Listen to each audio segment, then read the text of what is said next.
True Grit, really, a lot of great actors in this movie. Jeff Bridges, Josh Brolin, Barry Pepper, Matt Damon.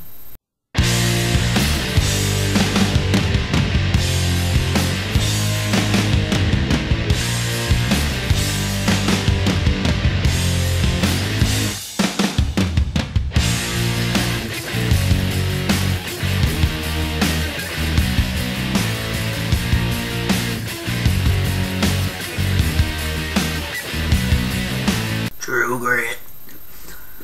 This movie is directed by the Coen Bros, Joel and Ethan Coen. Like the Coen Bros, it kind of reminds me. This is my third movie I've seen of theirs. I've seen No Country for Old Men, Burn After Reading, and now this. And I know I haven't seen Fargo, I haven't seen Blood Simple, I haven't seen a lot of their really popular movies, but I've seen 3 out of the last 4. And No Country for Old Men, maybe you know how I stand on it, maybe you don't. No Country for Old Men is one of the greatest movies of all time. It's probably the greatest movie of the 2000s decade until pretty much the final shot. I mean, it really is, and say what you will about it, I know people are going to disagree, but I'm yet to hear a reason why that ending is good. I think it's a terrible ending, and I think that if anybody who really likes the ending, I think, is just excusing it because it's a Coen Brothers film, and they think that they can do no wrong. Burn After Reading, I enjoyed some of it. I thought a lot of it was really stupid. And I thought the ending, no ending. We're not here to talk about, we are here to talk about True Grit. This movie is very good. Now, of the last couple movies I've seen, is it as good as those? No, it's not as good as The Fighter, not as good as 127 Hours, but it is a really solid film. Because I felt the first half of this movie, I was watching and being like, this is awesome. This is really sweet. I can't wait to see how they end this. And the ending is, it's not that the Coen Brothers, in their last couple films, it's not that they've ended them without a resolution. They've just ended it off screen, or had somebody say what the resolution was without actually showing it.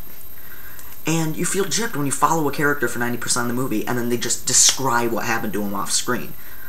This movie, they show what happened. I just felt that it was a little bit anticlimactic. If you're somebody who really wanted to see this movie because you felt that it was going to be a real revenge type of western, we're going to get revenge on these fools here, then you're probably going to be a little bit disappointed. Because Josh Brolin, I thought they were going to make him out to be like this big villain. He is the villain of the movie, but he's in it for like 5 minutes, and that really disappointed me, because Josh Brolin is one of my favorite actors, and he's gone. He's in it for about 5 minutes, and then he goes. And I felt the ending, I really expected more of a Western type ending. I don't want to say cliche, but yeah, a much more cliche type of ending. I expected kind of much more of a Western showdown, where it was kind of more like, bang, boom, bang, so-and-so is dead. It just, nothing really conspires. It's very quick. Jeff Bridges is in this. He's fantastic. He's really good. Matt Damon. I'm always a little bit mixed on him, because I don't know if it's that I don't like Matt Damon as an actor, if I don't like him as a person. Because to me, he's like way too much of a modern-day hippie. In this movie, I thought that he was really good. At first, I felt like he wasn't going to fit in, but by the middle of the movie, the tone was set, and I felt that he fit the film perfectly, and I thought he did a great job.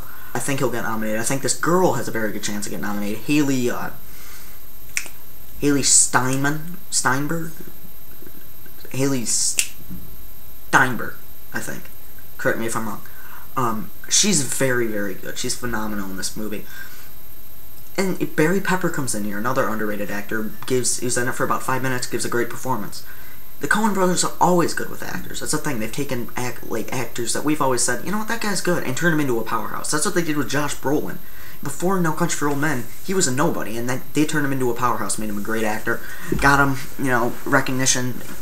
A year later, he was being nominated for an Academy Award. One thing I thought was a little bit strange was and I know it's a Western, but the amount of coincidence, like, the fact that this doesn't happen, but this person just happens to run across said person who just happens to be their grandfather, who just happens to be the one who knows the guy who killed her dad, like, stuff like that. That doesn't happen in the movie, but I'm just saying that there are coincidences, there are coincidences that, you like that, coincidi? It's like I took coincidence and there are coincidi that I thought were a little bit outlandish, but I could let it slide for a Western. I just felt for a movie that was more of an Academy type drama, I felt that it was I was a little bit surprised by that. So I'm gonna rate my top 10 this year on like what movies I enjoyed the most, what movies I came out of with the best feeling. And I just came out of this movie kind of blasé. I did really enjoy it. I'm gonna give it a 9. I did, because there's nothing really bad about this movie. There's just nothing that made me go, holy crap. Like with No Country for Old Men, there's parts that just like, you take one scene from that movie and put it into a terrible movie, it will elevate, that movie from being a terrible film to an okay film. Every single scene in that movie's flawless until the end. No, I think they're all gonna get nominated except for maybe Matt Damon. Matt Damon. So I'm gonna give it a 9. I'm rambling on, but I did really enjoy the film. I'm going to be seeing King's Speech and Black Swan, and after I see those two movies, I will compile my top 10 list, because those seem to be popping up on everybody's top 10 list, especially Black Swan. So after I see those, I'll make up my top 10. I pretty much already have my bottom 10 figured out. Follow me on Twitter. It's twitter.com/primeforprezawait. Send me a request on Facebook. It's facebook.com. Search me up. I'm there. I think it's in my channel profile. I have the links to everything. So I'll see you guys later. Adios. Matt Damon.